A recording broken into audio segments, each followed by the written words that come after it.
안녕하세요. 형광펜 성경과 함께하는 성경 공부. 오늘은 잠언 22장입니다. 많은 재물보다 명예를 택할 것이다. 이 명예는 괜찮나? 부와 명예, 이거는 나쁜 개념으로 많이 보여줬잖아요. 물론 부랑 명예가 나쁜 건 아닙니다만 사람이 하나님보다 부와 명예를 더 의지하고 그러거든요.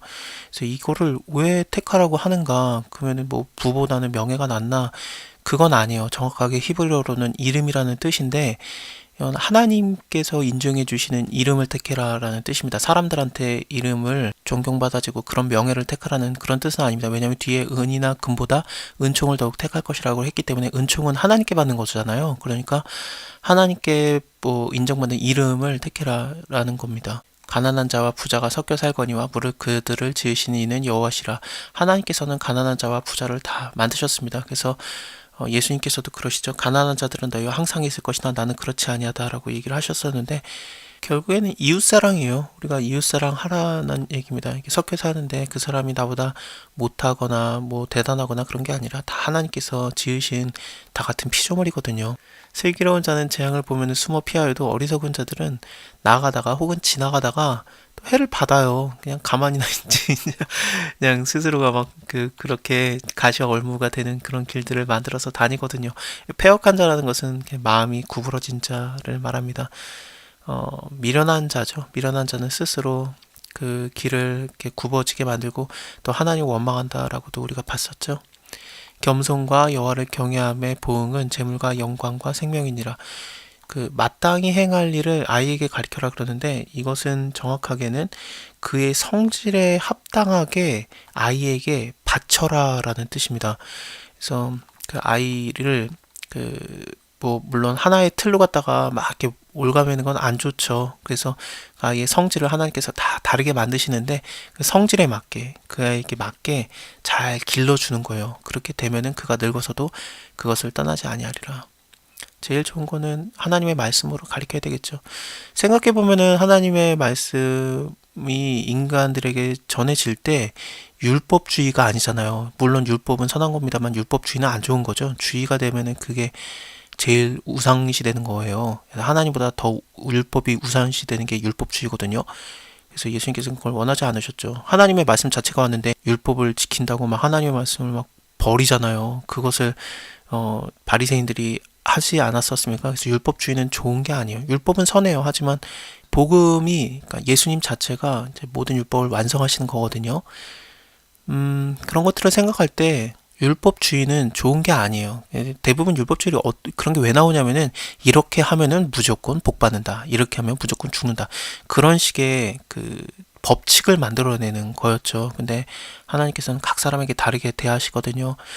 뭐 가인에게는 살인자에 대해서 이렇게 보호를 하셨죠.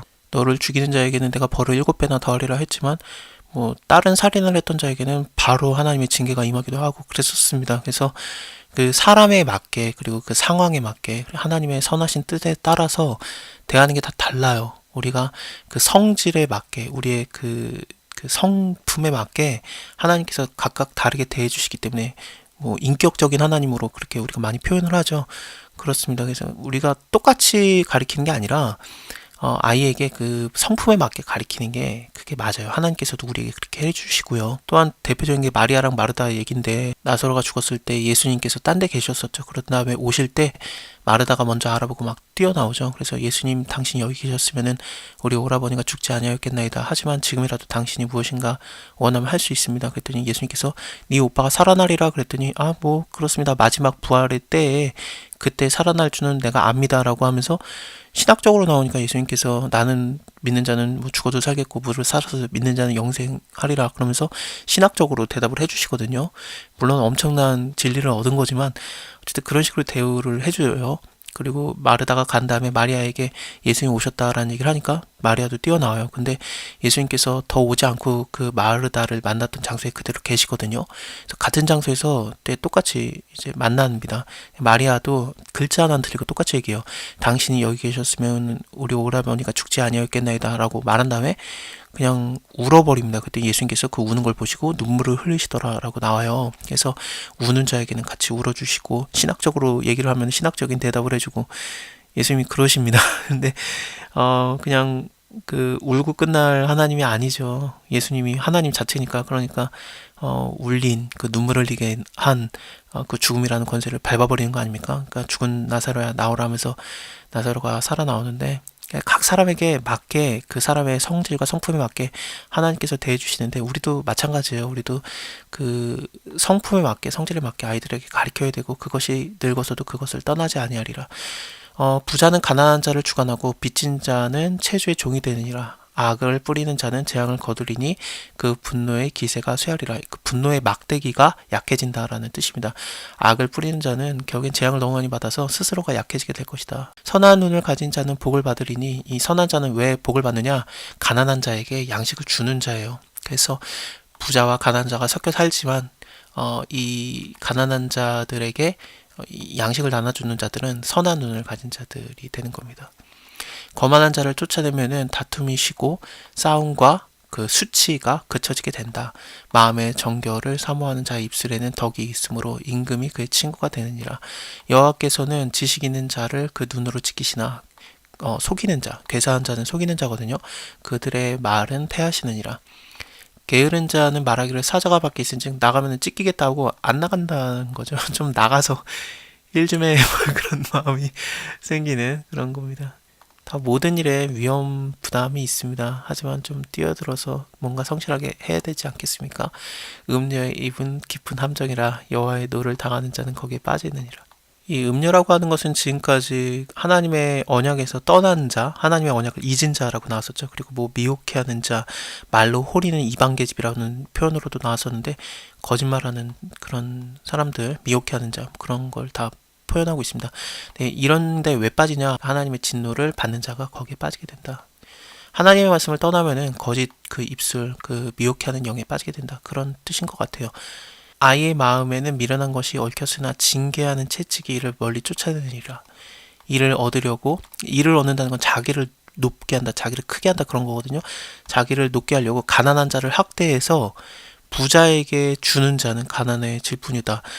이거 미국 은행이 이래요. 미국 은행에서, 우리나라는 안 그런 것 같은데, 예를 들면은 돈이 은행 잔고에서 이게 0이 되잖아요. 그러면 우리나라는 더 이상 그 결제가 안 되죠. 근데 미국 은행은 무조건 결제는 일단은 해요.